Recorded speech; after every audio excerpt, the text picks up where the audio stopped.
Kahit anong gawin mo, makuha mo man ang lahat ng bagay dito sa mundo, pero wala si Lord sa buhay mo, everything is meaningless. Alam niyo ba yung kwento ni Haring Solomon? Hinanap niya yung purpose ng life sa wealth, fame, wisdom, and pleasure. Imagine, no, lahat ng meron siya. Pero yung naging conclusion niya, ang sabi sa Ecclesiastes chapter 1 verse 2, meaningless, meaningless, says the teacher. Utterly meaningless. Everything is meaningless. Isipin mo na lang yung mga bagay na meron siya, na mga nakuha niya, pero na-realize niya na lahat ng yun ay walang saysay. Kasi everything ends to death. Kahit gaano ka katalino, kahit gaano ka ka-fame, kahit gaano ka kayaman, o kahit na gaano karami ang mga material na bagay na meron ka sa buhay mo, we cannot change the fact na lahat tayo mamamatay at lilisan dito sa mundo. Ecclesiastes chapter 3 verse 20, all go to the same place, all come from dust, and to dust all return.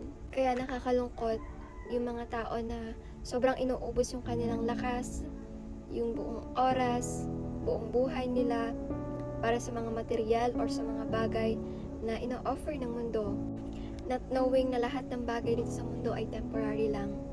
But alam niyo ba kung ano yung good news? In Romans chapter 5 verse 8, but God demonstrates His own love for us in this: while we were still sinners, Christ died for us. Imagine kung hindi namatay si Jesus sa Calvary, and kung hindi niya tinubos yung ating mga kasalanan, our life here on earth is meaningless. Walang purpose. Walang direksyon yung magiging buhay natin. But because of God's grace and mercy, He gave us Jesus Christ para magkaroon tayo ng masaganang buhay. At upang mapalaya tayo mula sa pagkaalipin sa kasalanan, Jesus gave up His life for us. Kaya mga kapatid, choose your path wisely. Kasi apart from Him, we can do nothing. We are nothing. Nasa John 15:5 yan. True purpose comes from seeking God's wisdom and not worldly success.